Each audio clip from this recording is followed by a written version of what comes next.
Abazali bami zitho welcome to Mgosi noMagatsheni. I am uMagatsheni. Umgosi wethu wanamhlanje bazala bami, it's about uMangwabe. So yesterday episode of Uthando Nesithembu, bokuyi the last day of retreat yakamseleku, whereby ubaba uMseleku asked abantu abayi-2 so that they can assist ama-professional to that they can assist ngenkinga abanazo kaMseleku, guys.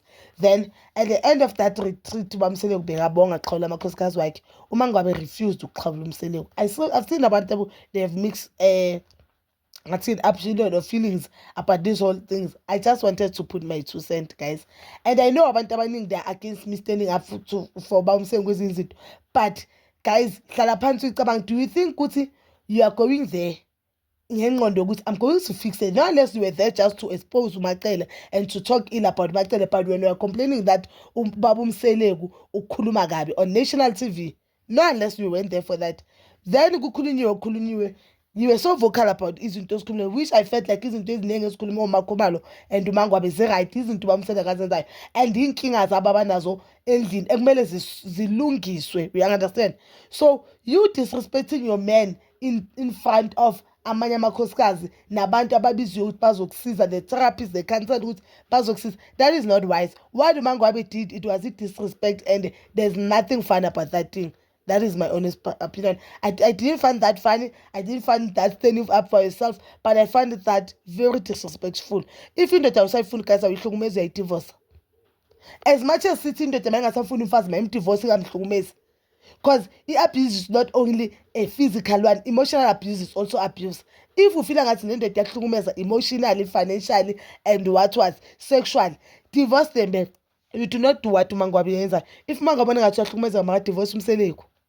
And I think it's high time abantu we need ukuthi sikhuluma i-divorce as if into wrong. Sometimes i-divorce is the right thing, guys. Eminye imizi iyayidinga i-divorce. Why do uMangwabe eyenzile? To me, it felt ngathini ngibe namahloni. I felt like umntana sekhaya why yayenza kanjalo. So wena mawubukela that thing usishayisifuka ukuthi indoda yakho mayithi or noma ngabe bokumuntu wakini, after you spoke about what you spoke, and obvious manje besibona uMseleku ukuthi uzireacta kanjani kulezi zinto abamtshela kona, ufixa kuphi, then you decide ukuthi awufuna ukumchawula. Kuwo wonke umuntu ohlala lapha akekho umuntu uMseleku last season amhethe njengoMakhumalo. Akekho umuntu uMseleku azimisela ukumlwisele futhi ezinye izinto ezakhe njengoMakhumalo.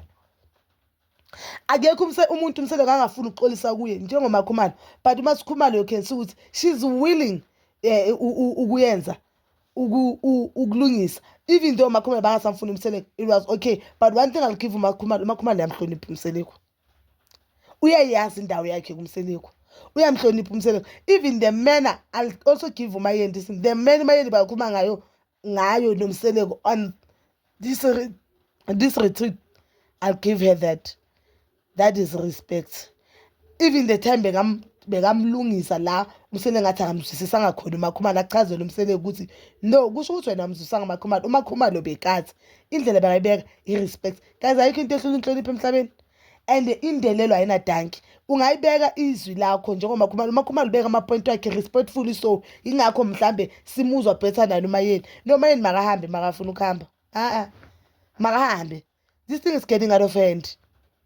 This thing, because ayikho lento uMayeni, not uMayeni, sorry bazala bami, uMangwabe.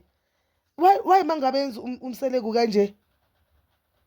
Tell me why ukuthi akamahagi just ukuxhawula. Niyabonga umsebenzi wambe kahle, even nasekuna ku family meeting if anzwani nomuntu maqhawula yamxhawula just to keep it moving. So mangafuna ukuxhawula, what are you saying? Anginamsebenzi nawe, angibeki indawo. I think uMseleku kumele abeke ama-feelings wakhe phambili ney'dingo zabantwana bakhe phambili, move on, because indaba yakhe no Flow. Anyway, it's not like ukuthi uFlow uyamazi she has physically met uMangwabe ukuthi ungazi ukuthi wam-approve face to face ukuthi wamtshela emehlweni ukuthi ngiyamfuna lo mthathe. No, chances are uFlow kwayena lo Mangwabe akamfuni. So makatetela iblood umfana mamela usine ukhuluma iqiniso. No guys, no.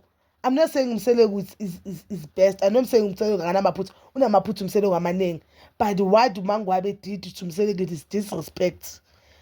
That is my honest opinion. But you can comment down your opinion down, and please don't forget to like, subscribe, share. Nginithanda.